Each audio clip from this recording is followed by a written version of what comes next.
In the headlines, federal government disbands task force on prohibition of illegal importation, smuggling of arms. National Human Rights Commission panel awards 289 million naira compensation to 74 EndSARS victims. 2022 August inflation nears all-time high with 20.52% increase. Away from Nigeria, Ukraine's President Zelensky survives car accident. Hello and welcome to Trust News Update. I am Ayuba Ilya. Thank you for joining.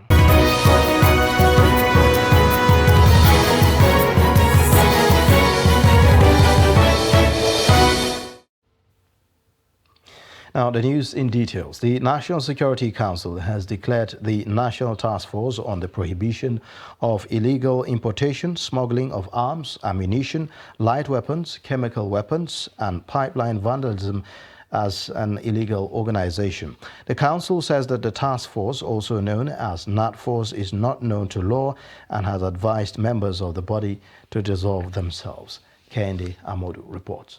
There has been some controversy over the inclusion of NATFORCE in the new act establishing the National Commission for the Coordination and Control of the Proliferation of Small Arms and Light Weapons, recently by the Senate. The declaration of the National Security Council on the task force seems to put to rest the controversy, since the act will be signed into law by President Muhammadu Buhari, who heads the council. The questions about who established the task force and the activities that made it illegal remain unanswered, but the question to NATFORCE and similar bodies to it is clear. It's a body called National Task Force on illegal importation of goods, small arms, and what have you, but the short name for it is NATFORCE. The council declares that body an illegal organization. It should just simply disband itself. When you come to form an association that is dealing with the issue of security, I think you need to have some registration. You need to be regulated. And the issue of unlawful weapons, arms, and ammunition are being properly managed by the Office of the NSC. The ministers are refusing to answer any questions about the status of Tukur Mamu, the self-styled terrorist negotiator, but they are quick to point out that he is not the only mediator in the mix. Mamu has been taken to court by the Department of State Security, DSS, and court has ruled that he should be with them for 60 days for thorough investigation. Additionally, maybe you only came to know Mamu because he made himself known. There are other negotiators who are there negotiating on behalf of these captives. The parents are also there, the security agencies are also there. We are all negotiating. Acknowledging progress made by security forces in tackling challenges of banditry, insurgency, and kidnapping for ransom, the Council says the next phase is to consolidate on all these gains. The idea is to ensure that by December, most pockets of insecurity would have been contained, as ordered by the President. From State House, Abuja, Kehinde Amodu, Trust TV News. Terrorists on Thursday attacked Bakiawa village in Batagara local government area of Katsina State, killing one person and abducting several others. The terrorists, who arrived at the village on motorcycles, shot in the air to scare residents. Residents of Bakiawa village told Trust TV's Abdullahi Ahmadi that the terrorists started unleashing mayhem on them around 1:45 a.m. on Thursday and abducted an unspecified number of people, mostly women and children, from the village. Similarly, properties worth millions of naira, including cosmetics and clothing materials, were stolen from the villagers. Residents of Bakiawa village, however, commended the combined efforts of military and police operatives who rushed to the area and chased the terrorists away. One vigilante has been killed while another sustained severe gunshot injuries when bandits in their numbers reportedly attacked Ebo community in Lapai local government area of Niger State. Daily Trust gathered that several villagers were also abducted in the series of attacks on the surrounding communities. The report said that the attack came 4 days after the neighboring communities of Bada and Yaba border communities to the Federal Capital Territory were attacked, where one person lost his life while several residents fled their homes. Residents said that attackers also raided Angwandajin Gomna in Bada community and kidnapped 5 persons before moving to Zago village and Lafian Zago, where they operated for hours.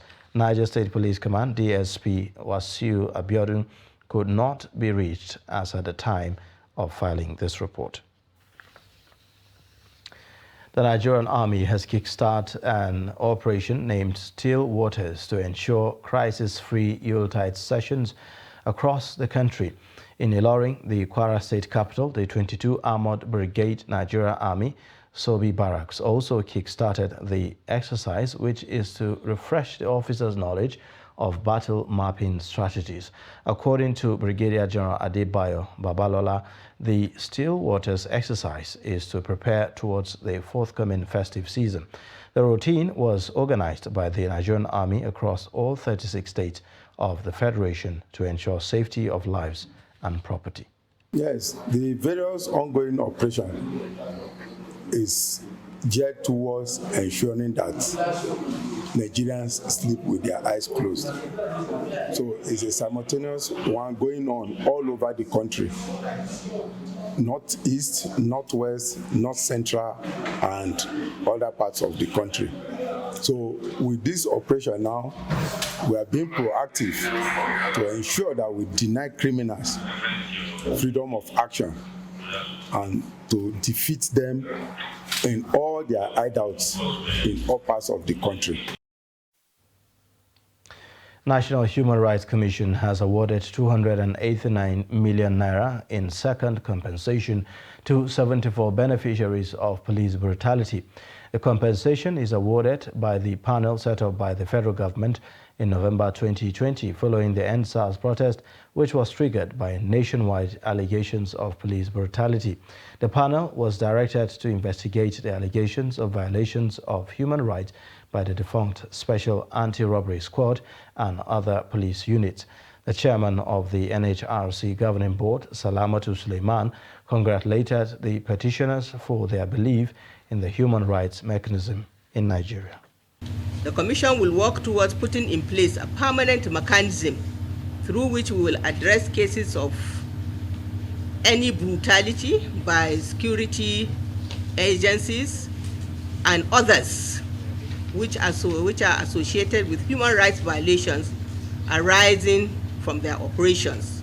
We call upon Nigerians to continue to uphold their rights and make good use of the offices of the Commission in all the 36 states of the Federation and the FCT to report violations of their rights, to follow up, and together we can assure you that we'll work to ensure that the respect and enjoyment of human rights becomes the centerpiece of our democracy. We are here to award compensation to 74 beneficiaries, and these beneficiaries are drawn from different aspects of the subject matter of the panel. And by this subject matter, I would want to just emphasize that out of the 74, 25 are for extrajudicial killings, 4 are for enforced disappearances, 25 are for torture, inhuman and degrading treatment, 16 are for illegal arrest and prolonged detention, and 4 are for confiscation of property, extortion, and threat to life.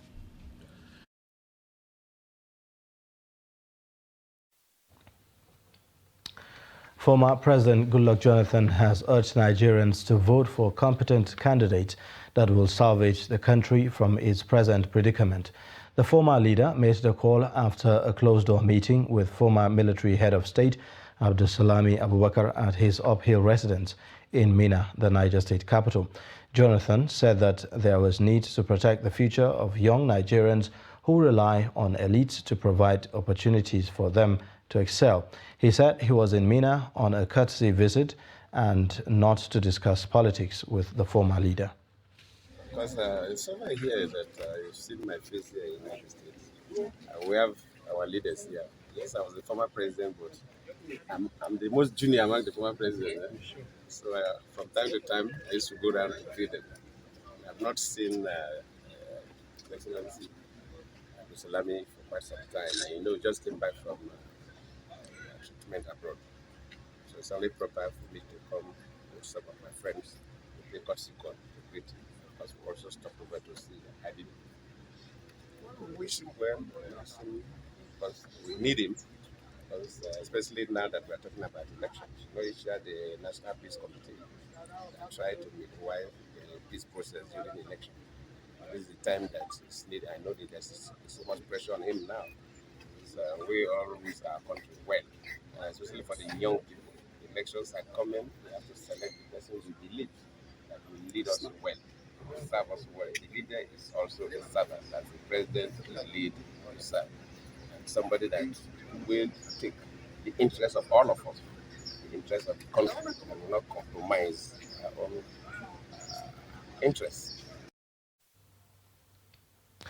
Now, Social Democratic Party SDP says making right choices across all elective offices is critical to the survival of Nigeria beyond 2023.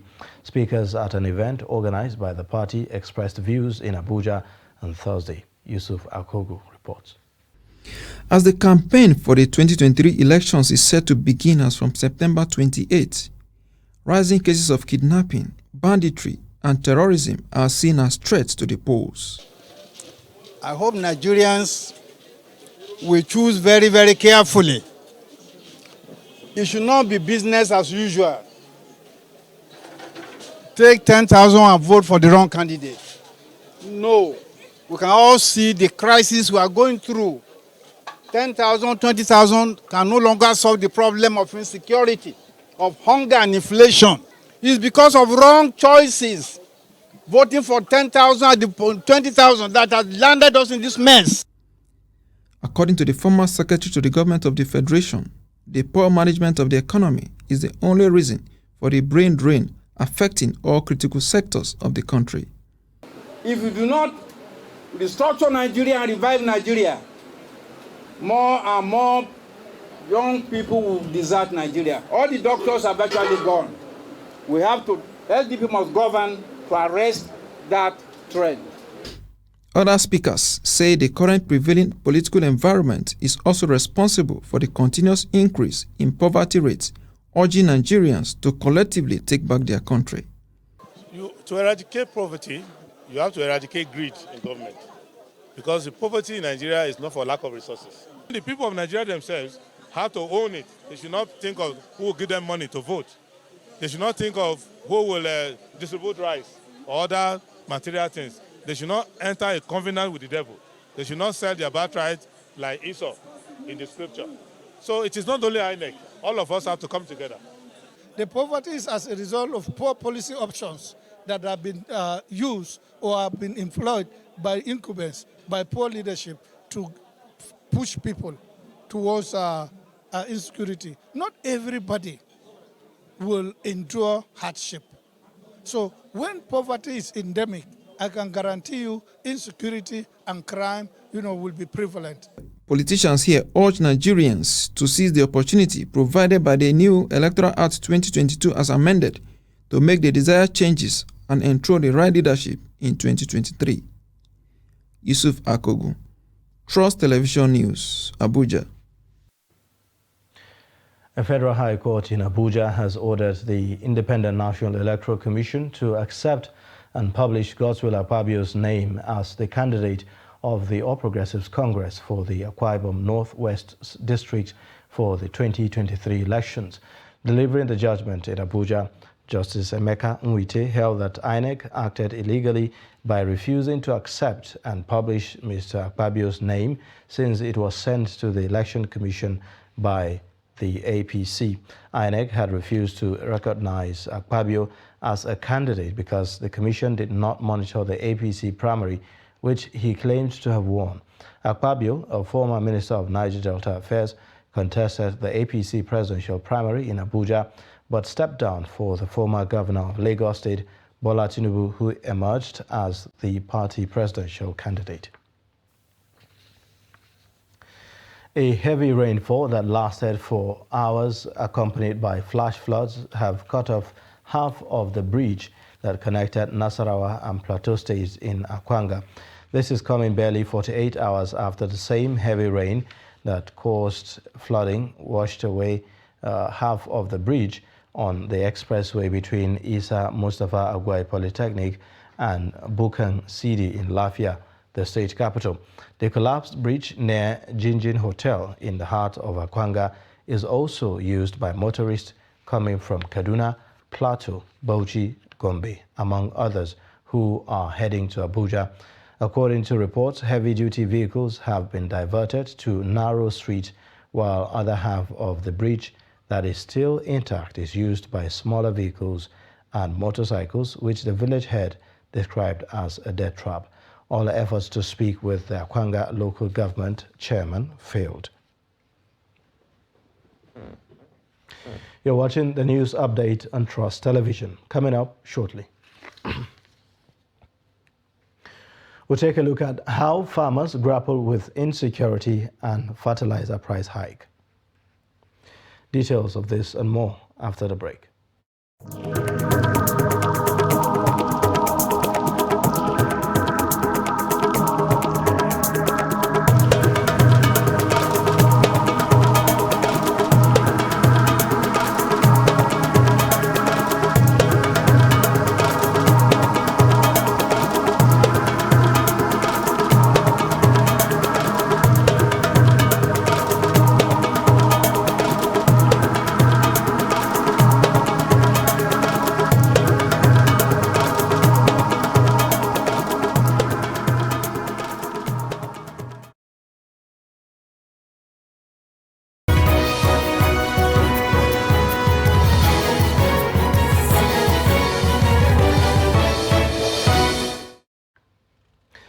Welcome back. You're watching the news update on Trust Television. Here's a reminder of our top stories. Federal government disbands task force on prohibition of illegal importation, smuggling of arms. National Human Rights Commission panel awards 289 million naira compensation to 74 NSAS victims.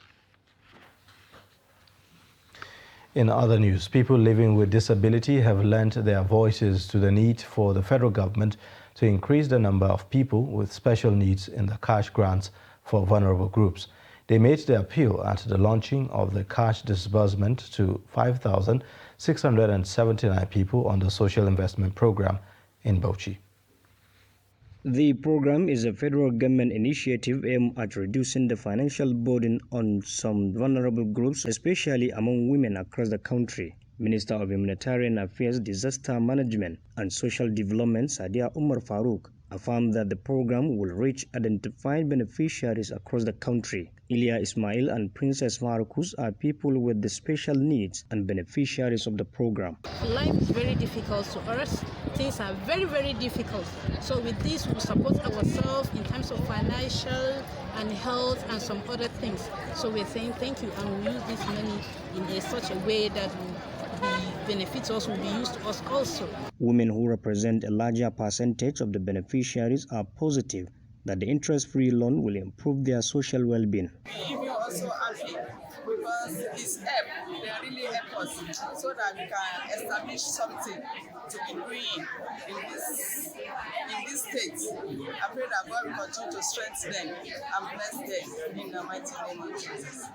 More than 4,000 farmers, traders, and market women have received the loans under the second phase of the program known as JIP 2.0. Adam Imam, Trust TV News, Bauchi. The incessant attacks on farming communities by bandits and the cost of farming inputs may take a toll on farmers in Nigeria. Farmers in Benue State, who are known for mass agricultural production, are grappling with these challenges, coupled with hike in the prices of fertilizer and other farm inputs. The report. The farmers decried over lack of fertilizer subsidy this farming season, which they said would definitely affect farm produce. They will talk about government subsidizing fertilizer. Now, you will not even see a bag of fertilizer. Today, a bag of urea or fertilizer goes to 20,000. NPK is 14,000. How many farmers can afford that? The aim is even defeated. People are living from hand to mouth. Agriculturist and consultant called on farmers not to depend on government all the time. He urged them to learn to save for the farming season from their harvest. I would never really say they are doing anything anyway, and I wouldn't tell people to depend on the government for anything, because if they do, they are on their own actually. Yeah, so I would prefer that they serve what they have. The government cannot be the end of everything for us as farmers in Benue State. Without the government, we still farm, So we can always leverage on the things we have available at our localities to do to conduct our farming. Money may not come from salaries or from any other way it may come, but like I mentioned, if you have to reserve some things, it's not the yield you did last year, you can get good money. For now, the government has tried in the way of saying that people should go back to farm. Director Benue State Ministry of Agriculture said Benue is lucky to have a fertile land. He said farmers should make the best use of their land to harvest what they can. Some of them are doing too well. The ones that come in. Our problem is change of attitudes. Most of these are our boys. Some fee, agriculture, all these things they say we want government to come and give that very young man that is complaining 1 million. In the next 2 days, call him, he's in Lagos or Abuja T, the money finish, you won't see him here. They look at agriculture as an occupation for countryside people, not knowing that agriculture is business now. With insecurity in Benue State and the cost of farming inputs, farmers in Makurdi are skeptical about the state being able to take its rightful stand as the food basket of the nation. The Nigerian Civil Aviation Authority has suspended Azman Air for failing to meet the requirements for AOC renewal. The regulatory body said it had given Azman Air much time to renew the AOC, but failed despite issuing the airline another 30 days ultimatum to meet the requirements. The suspension comes few weeks after the NCAA threatened to withdraw airlines' licenses over indebtedness to the regulatory agency. The spokesman with the airline, Noura Aliyu, said that efforts are on to address the issue as soon as possible. Nigeria's consumer price index has increased to 20.52%, 7% short of the current record of 28.20% recorded in 2005, the National Bureau of Statistics has said. NBS, in a report released on Thursday, said that the headline inflation rate, which was a 3.52% points higher compared to the rate recorded in August last year, also reduced when compared to July this year by 0.05%. It said that the increases were caused by a rise in prices of bread and cereals, food products like potatoes, yam, other tuber, fish, meat, oil, and fat. Meanwhile, it said that the decline on month-on-month basis was due to reduction in prices of some food products due to the harvest season and stability in transportation costs due to availability of fuel. As the lawmakers get set to resume plenary session on 20th of September 2022, with renovation work ongoing at the chamber, a makeshift lower chamber has been provided pending the conclusion of the renovation work. House Speaker Femi Gbajabiamila, as part of preparations for the resumption, inspected the makeshift chamber. Here's the report. Renovation of the lower chamber, among other areas of the House of Representatives, commenced in August, shortly after the federal lawmakers embarked on its long recess. The Speaker is optimistic that giant strides have so far been made, and Nigeria will at the end of the day be proud to have a state-of-the-art green chamber that matches its counterparts around the world. So I'm quite impressed with the work so far. I would encourage them to double the pace Because as it is, unfortunately or fortunately, I mean, this is not for the benefit of even this 9th Assembly. It's for the benefit of the 10th Assembly. And it's not going to be ready, the old chamber will not be ready until sometime in August next year. So we're talking about close to a year. And that tells you the level of work that is going on. On the capacity of the temporary chamber, the Speaker assured that it will accommodate all members and staff, adding that President Muhammadu Buhari will present the 2023 budget by the first week of October. Away from Nigeria, a motorist collided with a vehicle carrying Ukrainian leader Volodymyr Zelensky as his motorcade passed through Kyiv, though the president was not seriously injured in the accident. Spokesman to the president, Sergei Nikiforov, who confirmed the accident in a statement posted on Facebook, said medics accompanying the president provided the driver of the passenger car with emergency aid and transferred him to an ambulance. He said that the doctor who examined President Zelensky said no serious injuries were detected, adding that law enforcement officers will investigate the circumstances of the accident.